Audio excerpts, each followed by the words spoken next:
হরে কৃষ্ণ। আজকে আপনাকে বলবো কার্তিক মাসের ব্রত যে চলছে সেই ব্রতের একটা উপাখ্যান। তো কোনো এক সময় ধর্মদত্ত নামে একজন ব্রাহ্মণ ছিলেন। উনি কার্তিক মাসে ব্রত পালন করছিলেন। তো ব্রত পালন চলাকালীন শেষ রাতের দিকে ভগবানের সামনে ভগবানের মন্দিরে গিয়ে রাত জাগরণ করতে হয়।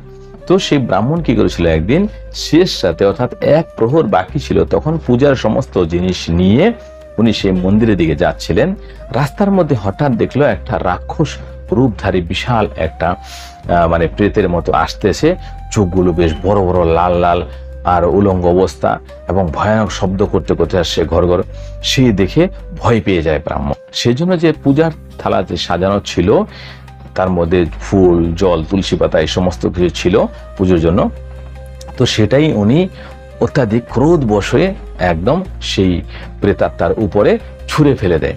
এবং যখনই সেই প্রেতাত্মার উপরে পড়ে সেই তুলসী মিশ্রিত জল, তখন তার পাপ নষ্ট হয়ে যায়, তার পূর্বের জন্মের কথা সব মনে পড়ে যায় এবং সঙ্গে সঙ্গে উনি ব্রাহ্মণের পায়ে পড়ে যান হাত জোর করে। তখন ব্রাহ্মণ অবাক হচ্ছে যে তোমার এই রূপ কোথা থেকে আসলো, তুমি কি করো, এখানে কেন এসেছো, তুমি আমার কাছে কি চাও?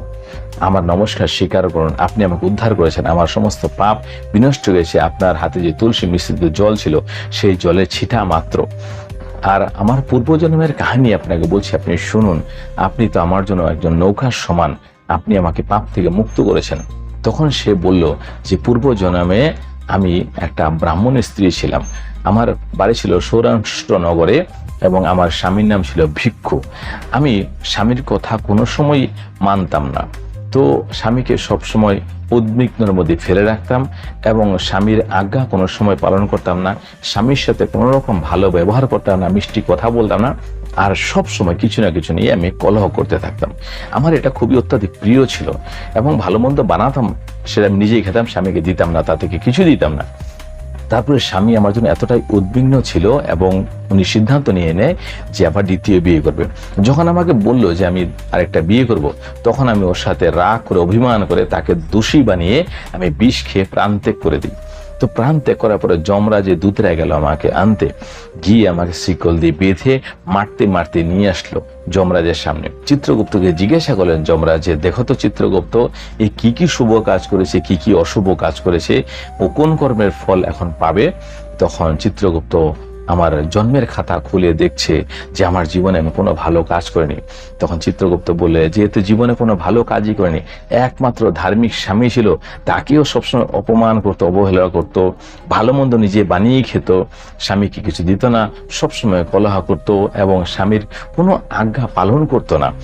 সেই জন্য আবার কি করেছে, সে স্বামীকেই দোষী বানিয়ে এই দেহ ত্যাগ করে এসছে, অর্থাৎ একে কঠিন থেকে কঠিন সাজা দিতে হবে। তখন যমরাজ বলেন যেহেতু তুমি এতগুলো অন্যায় কাজ করেছো, তোমাকে সর্বপ্রথমে প্রেত শরীর প্রাপ্ত হবে, ওতে তুমি 400-500 বছর থাকবে। তারপরে তোমাকে আবার শুকরের যোনি প্রাপ্ত হবে, তারপরে তোমার চামচিকার যোনি প্রাপ্ত হবে এবং বিড়ালের যোনি প্রাপ্ত হবে। কেন বিড়ালের যোনি এই জন্য প্রাপ্ত হবে ওকে, যে যেই থালা বাসনে উনি যে বাহারিতে যে রান্না করে ওতেই খেয়ে নেয়, থালাতে আর বেড়ে খান না। তো সেই জন্য বিড়ালের যোনি হবে, তাহলে কি নিজেরই সন্তানকে ভক্ষণ করবে। আর যেহেতু স্বামী কথা শুনতো না, স্বামীর আজ্ঞার অবহেলা করতো, স্বামীকে না দিয়ে খেয়ে নিত, ভালো মন্দ বানালেও স্বামীকে দিত, সেই জন্য শুকরের যোনি প্রাপ্ত হবে। আর হচ্ছে যে প্রেত শরীর হয়েছে, এই যে স্বামীকে দোষী করে যে মারা গেল, সেই জন্য ওকে প্রেত শরীরও ধারণ করতে হবে। এই করে আর হচ্ছে আরেকটা হচ্ছে যে স্বামীর কামাই খাচ্ছে কিন্তু স্বামীকে জিজ্ঞাসা করছে না বা তাকে সম্মান করছে না, তার আজ্ঞার অবহেলনা করছে, সেই জন্য তাকে সেই মানে কি বলে চামচিকা আছে যে, সেটাও যেহেতু স্বামীর আজ্ঞা পালন করতো না, নিজেই বানিয়ে বানিয়ে খেত, ভালো মন্দ স্বামীকে দিত না, সেই জন্য তাকে আবার চামচিকার যোনিও প্রাপ্ত হবে। তো এই সমস্ত কথা বলে দেওয়ার পরে ওনাকে একটা পাহাড়ের মধ্যে ছেড়ে দিল।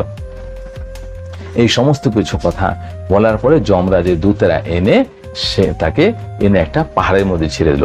পাহাড়ের মধ্যে থেকে অনেকদিন আমি ভুকা পিপাসিত ছিলাম। তারপরে একটা বনিয়ার শরীরের মধ্যে আমি প্রবেশ করে যাই। বনিয়ার শরীরের মধ্যে প্রবেশ করে অনেকটা দূরে চলে এসেছি। সেখানে কোনো একটা নদীর সঙ্গমের মধ্যে যখন সেই বনিয়া দাঁড়ায়, তো সেখান থেকে সেই বনিয়ার শরীর থেকে একটা বিষ্ণুদূত আর একটা শিবদূত, এই দুটা পার্শ্বদ সেখান থেকে বেরোয়, বেরিয়ে তার শরীর থেকে আমাকে সেখান থেকে বলপূর্বক সেখান থেকে পাঠিয়ে দেয়। তারপর থেকে আমি আবার ক্ষুধার্ত পিপাসিত ঘুরছি, তখন আমার দৃষ্টি গেল আপনার উপরে। সেই জন্য আপনার দিকে আমি আসছিলাম।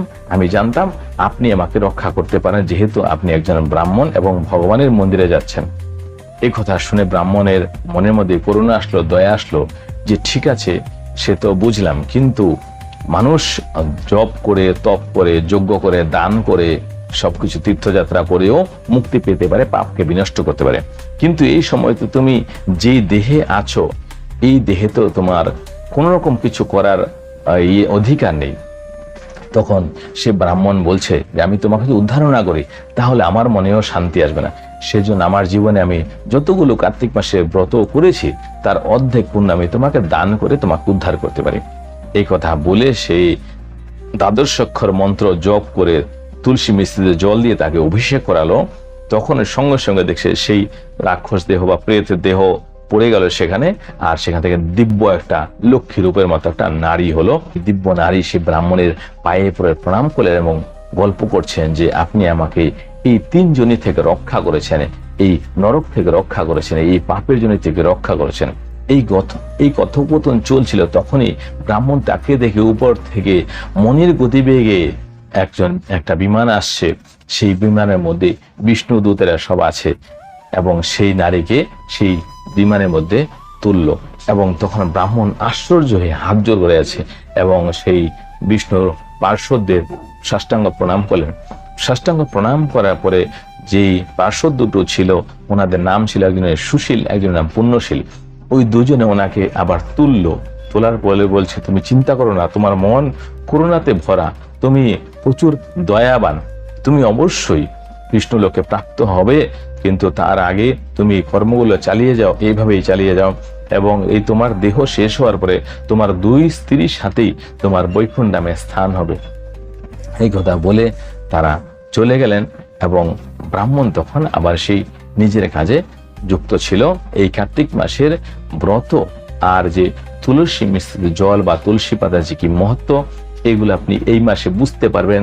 যদি আপনি সারা মাস না, যদি 3টা দিনও করতে পারেন এই ব্রতটা, তাহলে আগামী বছর আস্তে আস্তে আপনি টের পাবেন এই ব্রতের মহত্ব কি, ভগবান আপনাকে কি না দেয়। যে ভগবান বলছেন যে যেই ব্যক্তি সারা জীবন কার্তিক মাসে ব্রত করেছে সে যে কতটা পুণ্যবান সেটা আমি বলতে পারবো না। মাত্র যদি কেউ 3 দিনও মনোযোগ সহকারে এই কার্তিক মাসে ব্রত করতে পারে তাহলে আমি অত্যন্ত প্রসন্ন হয়ে যাই। আর যে মাসকে মাস বা এরকম বছর বছর ধরে যে কার্তিক মাসে ব্রত পালন করে, তাহলে তাকে আমি কি না দেব সেই চিন্তা আমি করি ভক্তের জন্য। তো যাই হোক, আপনি যদি এখনো না করে থাকেন, এখনো হাতে সময় আছে, আপনি শুধু এই কাম, ক্রোধ, লোভ, এই 3টে জিনিসকে সংযম করে আপনি 3টা দিন হলেও পালন করুন। আপনি বুঝতে পারবেন যে আপনাকে ভগবান কি দয়া করেছে, কি করুণা করছে। তাছাড়া এর পরবর্তী টপিকে আপনি অন্য কিছু বিষয় পাবেন এই কার্তিক মাস সম্বন্ধেই। আর যদি চ্যানেলে প্রথমবার তো সাবস্ক্রাইব করে নেবেন। এবং যে আমি বললাম কাম, ক্রোধ, লোভ, এগুলো যে আপনাকে বললাম সংযত করতে, আপনি বলতে পারেন যে এই 3টেই তো কন্ট্রোল হয় না, এই 3টো কন্ট্রোল হবে, সবকিছু হবে। এই দুনিয়ার মধ্যে ইম্পসিবল, অসম্ভব বলে কোনো কিছু নেই, সবকিছু আছে। আপনাকে শুধু মন দিয়ে শুনতে হবে, কথাগুলো বুঝতে হবে। অবশ্যই আমার কাছে সেই যুক্তি এবং সেই জ্ঞান আছে যেটা ভগবান প্রদান করেছেন। আপনি চাইলে কমেন্ট করুন, অবশ্যই আপনার জন্য ভিডিও বানিয়ে দেওয়া হবে। আপনার অবশ্যই কাম, ক্রোধ, লোভ, এই 3টা থেকে আপনি মুক্তি পেতে পারেন। তখন আপনার ভিতরে একটা দিব্য প্রকাশ জাগবে, অর্থাৎ তখন আপনি ভগবানের দিকে এক এক কদম করে আগে যেতে পারবেন। আর যতক্ষণ অবধি 3টেকে আপনি বশ না করতে পারলেন, ততক্ষণ অবধি আপনি নিজেকে জানতে পারবেন না। আর যতক্ষণ পর্যন্ত আপনি নিজেকে না জানতে পারবেন, ততক্ষণ পরমাত্মার সম্বন্ধে আপনার কোনো জ্ঞান হবে না, পরমাত্মার সম্বন্ধে আপনার কোনো রকম কানেকশন হবে না, এবং এই জড়জগতের মধ্যেই উলঝে থেকে যাবেন এবং বারবার এই জন্ম মৃত্যুর চক্করের মধ্যে পড়ে যাবেন এবং বারবার আপনাকে হয়তো নরক গমন করতে হতে পারে। তবে এই সমস্ত কথা যে শুনে, বোঝে বা অন্যকে উৎসাহিত করে শোনার জন্য, তারও পুণ্য লাভ হয়। এবং যে কার্তিক মাসের ব্রতগুলো করে তাকে আর গর্ভে আসার সম্ভাবনা থাকে না, অর্থাৎ সে মুক্ত হয়ে যায় বা বৈকুণ্ঠ ধামে স্থান পায়। হরে কৃষ্ণ হরে কৃষ্ণ।